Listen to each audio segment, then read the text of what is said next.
MPC voted unanimously to increase the policy repo rate by 50 basis points to 4.90%. The real GDP growth for 2022-23, that is for the current year, is retained at 7.2%. Inflation is now projected at 6.7% in 2022-23. Our stance is withdrawal of accommodation. Well, as you heard, the Monetary Policy Committee raised repo rates by an expected 0.5 percentage point. The slightly bigger surprise, perhaps, was the Reserve Bank raising the inflation forecast to 6.7 from 5.7% earlier. Street estimates were ranging between 6.5 to 7.2%. So some may have found the forecast a little hawkish. Bond yields, however, fell after the policy because markets had discounted the 50 basis point repo rate hike. I now have with me an elite panel of economists and bankers to interpret the policy for us. I have with me B. Prasanna of ICICI Bank, Samiran Chakraborty, Chief Economist at Citi India, and Pranjul Bhandari, the economist from HSBC. Now, gentlemen, and Pranjul, before I start, I want you to present to you two bites of the governor. Now, for the viewers and who are not familiar with this jargon, the governor said the MPC is committed to bringing the monetary policy to normal. When in the press conference I asked him what he meant by normal, he said when the overnight rate aligns with the repo rate. Now, the repo rate is the rate at which RBI gives money to the banks. Currently, RBI is actually taking money from banks at the SDF rate because there is too much liquidity. So is the governor telling us that he wants to remove all the liquidity and go to a stage where the repo rate becomes operational, that is, banks come and take from him? Let's first hear him out. The way RBI looks at normal conditions, and so is the MPC, is that if you recall the February 2020 monetary policy framework which we announced, it is linked to the overnight rates. All that we have said is that when the overnight rates are in alignment with the repo rate, even currently the overnight rates are below the current rate, they are below the repo rate, they are closer to the SDF rate. So therefore, a normal condition would primarily mean when the overnight call money market rates, they are more or less aligned with the policy repo rate. Okay. Now, there was a bit of jargon in that, but this could mean that this excess liquidity that we are seeing may go away quicker than we thought. Is that the way to understand? First, to you, Prasanna, should we therefore understand that they're going to drain liquidity, which means no OMOs? They can't buy bonds because that will add to liquidity. No, Lata, I think maybe to some extent we are trying to split hairs by trying to overanalyze what the governor said. But the overarching framework, I think there is one definite subtle change. And what is meant by normalization is not necessarily from just the rate perspective or even the size of the liquidity perspective, but with respect to where the weighted average call rate is. So they want they define normalcy as when interbank call rate tracks the higher end of the repo part of the corridor and not the lower end of the corridor. So to that extent, there is a change. But bear in mind that system liquidity is maybe around 3.5 lakh crore now. And all it requires for RBI to get that interbank call rate to move from the lower end of the corridor to the repo rate is just a 14-day VRRR announcement or a 7-day VRRR announcement where they take money from the banking system, and then the overnight surplus comes down to something like less than 1 lakh. I'm sure at the margin you will have the weighted average call rate going to something closer to repo rate. So I think maybe not too much needs to be read into this, but I think the fact that they have all the tools now because of the size of the liquidity being only 3.5 lakh crore. But at the same time, I should also caution that the 3.5 lakh crore is only because the government is running a big surplus. The actual core liquidity is to the extent of around 6 lakh crores or so. So it's quite possible that RBI is relying on the currency leakage as it happens during the course of the year as well as the BOP negativity to also, and the intervention that RBI is doing to the extent they do it in the spot market to take out some liquidity. So our estimates show that on a natural process, the liquidity is going to go to closer to neutral or less than 1 lakh crore by end of the year. So any which way, we don't expect RBI to do open market operations in that case, and we didn't expect CRR hike, and they didn't do it as well. So I think that's the long and short of it, Lata. It's actually all the tools are there with RBI. Okay. Samiran, I wanted your interpretation, and I want to add 3 more things that the governor said. One, until now, he has been saying that withdrawal of liquidity is over a multi-year cycle. Suddenly, they started counting multi-year from last year. So that means they can end the liquidity surplus this year itself. As Prasanna says, anyway, it will happen. Secondly, he also, when we asked him about OMO, gave an elaborate explanation of how they can do Operation Twist. That is, sell short-term bonds, buy long-term bonds, and thereby help the program. My point is, withdrawal of accommodation. Even in the stance, they have removed the word remain accommodative. Should we read all these 3 things together to say that they are actually giving us hints that they're going to withdraw liquidity and thereby tighten the system?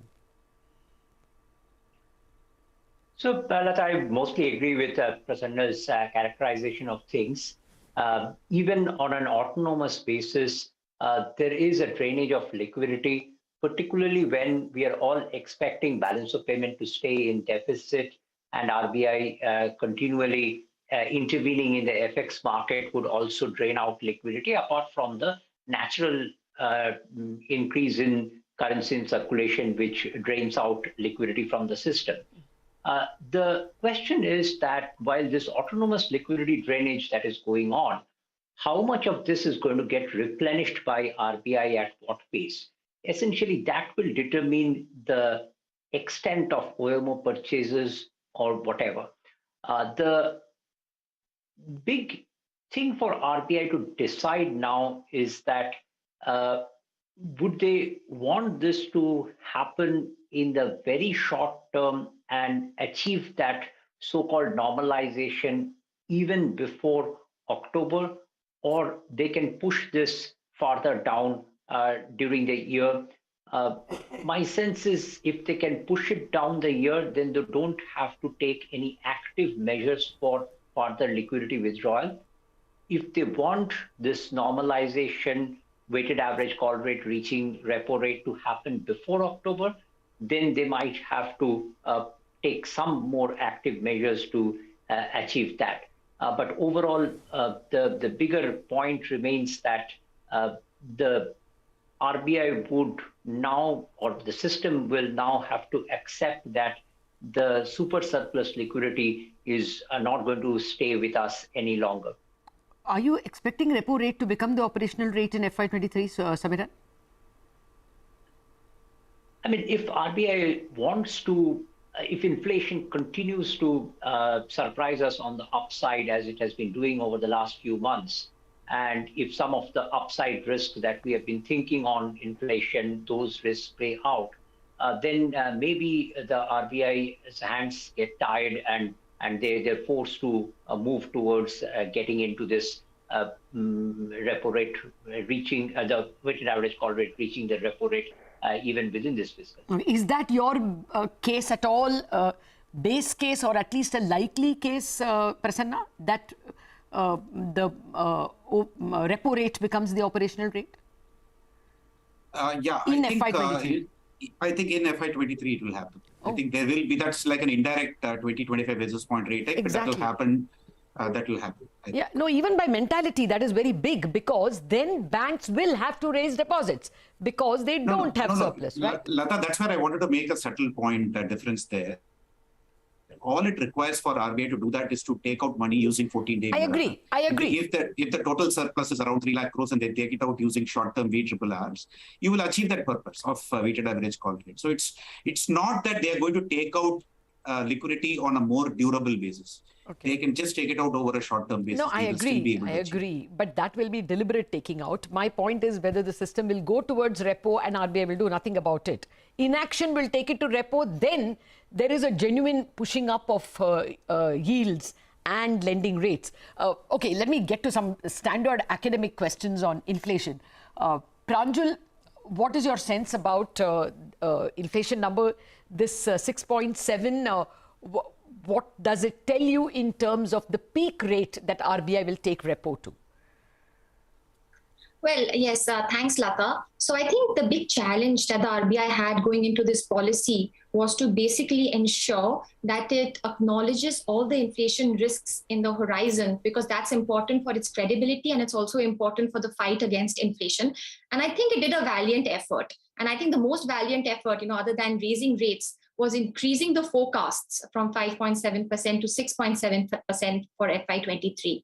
The area where I don't agree is, a small point where they say that inflation will be higher than 6% for 3 quarters. My sense is it could be higher than 6% for the entire 4 quarters of FY23, because just the risk of inflation is very large right now. In terms of where rates go, my sense is that this front-loaded tightening might continue, as in even in August, we might see a repo rate hike of closer to about 35 basis points, even if not all the way up to 50 basis points. And my sense is by December, we'll get to 5.5% repo rate, which is important because my medium-term inflation forecast is 5.5%. And only with repo at 5.5% do they come out of negative real rates.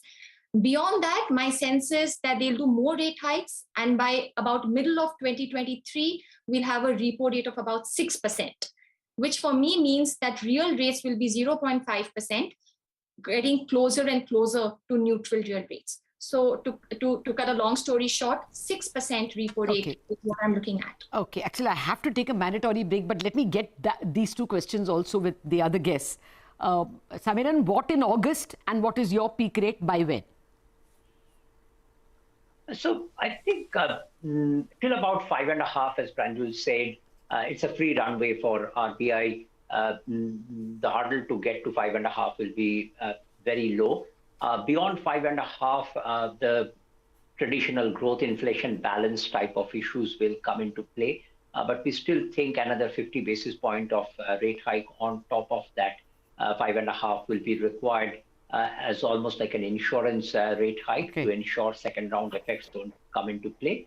But in August, 40 to 50 basis point rate hike still possible. Much will depend upon next week's inflation print, which we were expecting around 7.4. If that plays out, then the rate hikes could be even more than what we are expecting now. Yeah, actually, you were the first one to alert me to that 7.4. And my sense is that RBI has some number like that. Otherwise, they would not have given a 7.5 for this quarter as well. So chances are it is going to be a bad number and they already know it. Very quickly, Prasanna, what in August and what is your peak rate? When? So, Lata, I think I'll go to the extent of saying that the runway for RBI to hike without even, asking questions about the trade-off is still 6%. And that's the level where they will possibly need to take a pause and then decide and take a call on where inflation is and growth is. So I would actually say that August, a minimum of 35 basis points and then 25 basis points in every policy, which takes it to 6% by February. December. And then they stop and pause because of also the fact that the Fed would have hiked at least by 150 basis points by then. Oh, yes. Post-December, we really don't know. Then there's budget and other things. So 6%, all of you agree on, and probably by December itself. Quick break, but don't go anywhere. Now, the more crucial questions as to where do you see yields, where do you see lending rates, where do you see growth, in a minute after the break.